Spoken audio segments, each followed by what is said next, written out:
YouTuber's 200K AMG stolen live on camera, VINwiki. Now, VINwiki does a lot of informational type of content. We've been watching a lot of crash out stuff. We've been watching people crash. We've been watching people do this, that, and the third. So we're going to tone it down today. We're not going to be on meth. We're going to smoke a spliffy, you know. We're going to chill out today. Now, every day is a meth day, you know what I'm saying? So that's what we tapping into. Pick up my phone, and it's a truck driver calling me. And I'm like, this is not good. Answer the call. He said, somebody just stole your car. And I said, what are you talking about? And he said, somebody stole your car. And I was like, I guess I'm gonna come back. So I run back over to him, and he's just standing there like this.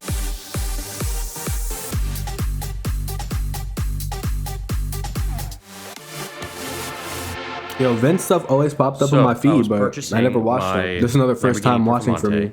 And in the process, I was trading in a vehicle that I was using towards that purchase. So it was a 2018 AMG GTR Mercedes. And in that process, I structured a deal. This car that I wanted was out in California, and it was the best deal that I could find. So I thought it was worth it to ship my car out there. They shipped the car to me, and pretty much a normal thing. I've bought and sold many cars, so a pretty easy process, so I thought. With these transport companies and selling cars, it's become a very odd thing, and it's become very difficult to find people who are reliable and good and who aren't going to just damage your car or anything like that. So you got a Toyota or something, or a Toyota or some Honda Civic, it's fine. But when you even dealing with like actual decent companies, they still have a problem getting certain cars on the lift or on the ramp because it's so low. I get a call saying, hey, transport is tough nowadays, especially for wide body cars like that. And the truck driver calls me, and with these truck drivers, they tell you one time and it's always another time. And so they called me at around 7 o'clock and said, hey, can we come tonight at 10? And I said, actually, I don't know about that. I live in the city. Where are you going to do it? I would like to be in daylight.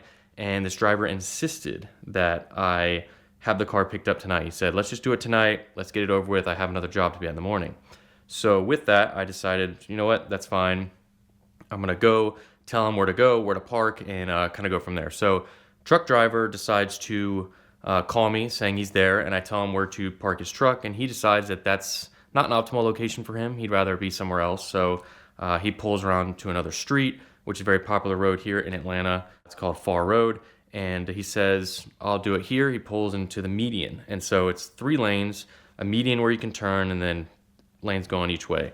So he decides to park there, and he said, this will be a good spot. And I said, are you sure? And he said, yeah, this is fine for me. So I meet him with the car, the AMG GTR. Doesn't look like a bad spot. And I basically wait for him to prepare the trailer for the car to be loaded up on. So this was a double stacker 18-wheeler with the trailer. So there's 2 levels of cars. So the way that the trailer, how they would load the cars up is the trailer would kind of fold back down like this. So it's a flatbed once that folded down.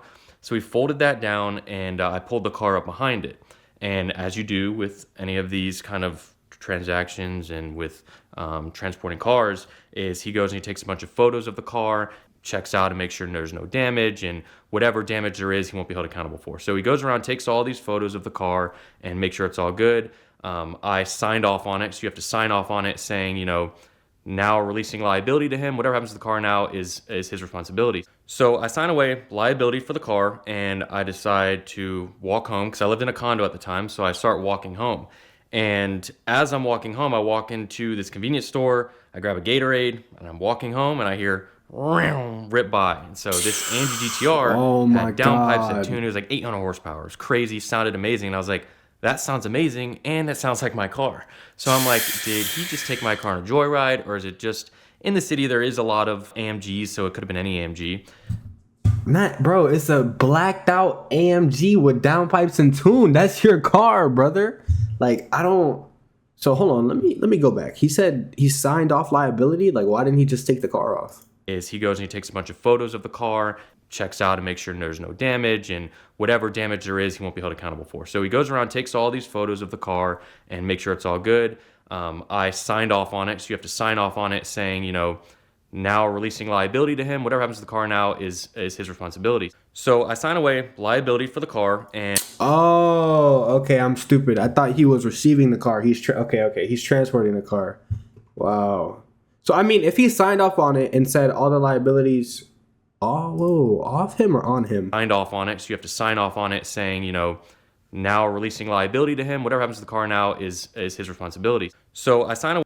Yeah, so if he is responsible, then I would assume that company has to pay out, no?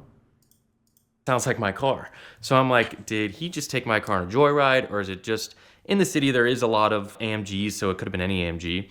And then I like just keep walking, pick up my phone, and it's a truck driver calling me. And I'm like, this is not good. Answer the call. He said, somebody just stole your car. And I said, what are you talking about? And he said, somebody stole your car. And I was like, I guess I'm going to come back. So I run back over to him, and he's just standing there like this, just like, what happened? Looking at me, and I'm like, I have no idea. What do we do? Let's call the police. So I immediately call the police, and I'm like, somebody just stole my car, blah, blah, blah.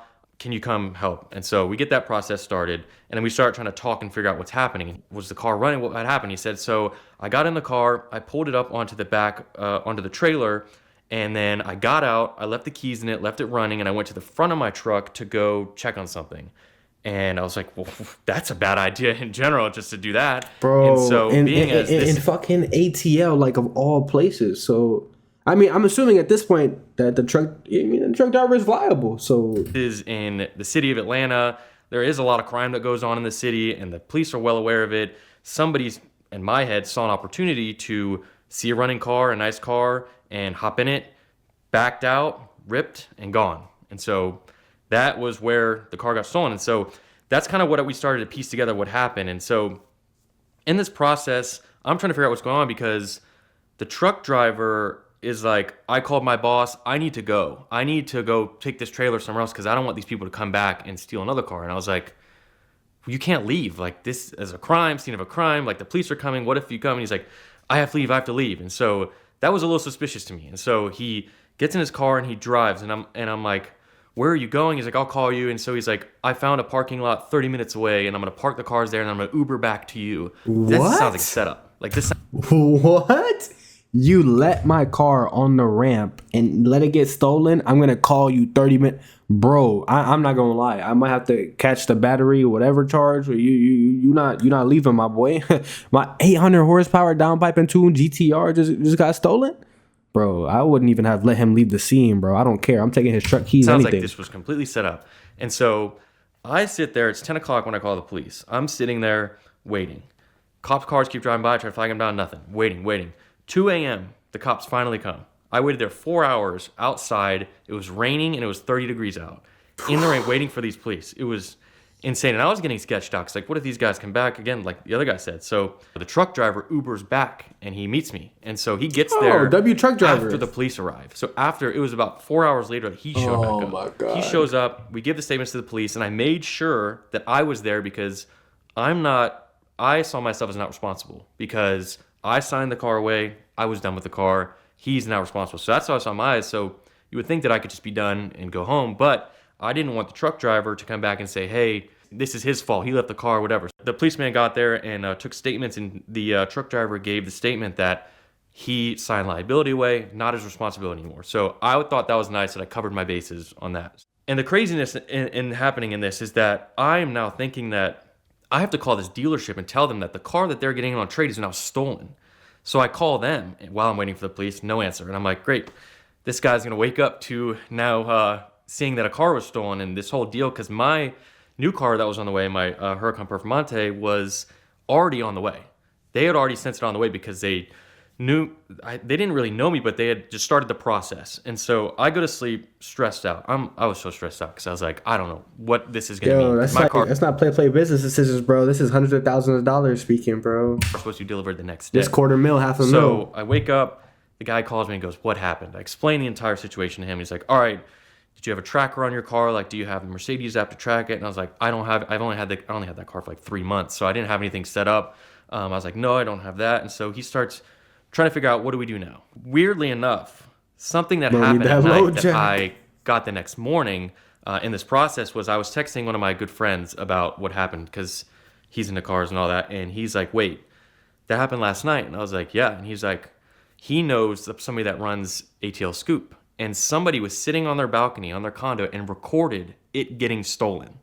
So it was posted on ATL Scoop. You can see the car rip by, fly by. It sounds amazing. And the guy pans back to the truck. And hold on. I mean, if he ran, it makes sense. But remember, the truck guy said he was chilling in front of the truck. He had to go check something. When he went back and panned back to the truck dude, this dude was sitting in the back. Bro, I thought the truck dude was mad sketchy because he left, but he came back. So I'm like, all right, he might be cool, but this is sketch, bro. He's in the back. Truck drivers stand there like, what just happened? Like, what happened? So I get this video, and I thought this would be really good to send to the dealership to let them know, like, hey, this is like the situation that happened. So I sent it to him. Immediately, I get a text back that says, we no longer can be in contact with the salesperson. You now have to be in contact with the legal department for any communications about this situation. And I was like, that's weird. Like, I kind of get it, but not really. Once they got that video, they suspected me of being in on it and me of being a part of this whole stolen car situation, that I'm going to, take my car back and then take this new car in. With this car, the Lamborghini, I had already bought it. I had put down a large amount of money and I was financing a portion of it. So it's not like I was, like, in my eyes, I'm like, what do I have to gain here? They see the video, that goes through, and so now I have to talk to their legal team because they're like, we can't release your car, because your new car coming in, because this car's stolen, we think you have something to do with it. So I get a call from this legal team, and they essentially start coming at me with a million questions, asking about the situation. How'd you get this video? I explain it all. They were asking because I had asked to change the delivery of the Performante, the delivery address. And so I wanted to do it by my office, which was in the suburbs, in an open parking lot, in like a Target, because I don't want what happened in the city to happen again. Obviously. So they call me and he's questioning me. He's like, why do you want to do this at a Target 15 miles away when you have a Target right down the road? And I said, well, does it make sense to you to have a car delivered in the same area that was just stolen at? Like, to me, especially a flashier car, that makes absolutely no sense. So he sees that and he's like, okay, that makes a little bit more sense. And then he's like, well, your office that you're saying is up there, it's not, I don't see it registered to your name online. And I was like, well, I'm a content creator and I can't have my business's address public knowledge like that. And so he's like, okay, so what do you do? So I showed him some videos, and this dealership had worked and had other creators buy from them before. And so he looks me up and starts looking at me and he's like, oh, this is starting to make a little bit more sense. So he asked me a little bit more questions, He's like, okay, I believe you now, and I'm going to release your car to you. And so here comes this driver, drops off my Performante in perfect condition, and I get the car, thankfully. But that doesn't resolve the issue at hand. Exactly, yeah, the Merc is still missing. Yo, this is crazy, bro. This is like the behind the scenes of some content creators. Like, obviously it's on a bigger scale, but like even with me, sometimes like I won't upload at a certain time or I won't drop, and it'd be like, bro, some shit in the background happened. This is some major shit in the background that happens. So whenever like I see a car YouTuber going through some shit, bro, it's like, yeah, bro, just there's probably something going on. AMG GTR, what happens with that? So as this goes on, this process took probably a month and a half, because at this point, who's liable? The dealership's not liable because this is a car that they're purchasing, but they don't have ownership of yet. And I'm not liable because I let it's the transport company. Truck company. So truck company, they're the ones liable. Exactly. And so they start to do a full-blown investigation. And apparently, with all bringing this ATL Scoop as being this page that gets all this stuff, there was another picture posted of an AMG GTR the next day driving in the city of Atlanta with no tag on it.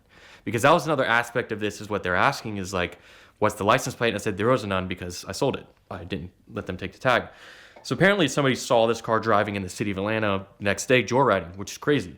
I keep getting calls from investigators probably for the next couple weeks. Every week, get a call from a new investigator. Finally, I get a call from the city of Atlanta. They basically broke down how they understand that this is a huge thing. And one of the bigger problems that they have in Atlanta is people will steal Dodge Chargers and Dodge Challengers, Hellcats, swap the motor with a stock car, swap the VINs, all that. It happens with a lot of cars, but not with the AMGs as much. But he said most likely as much.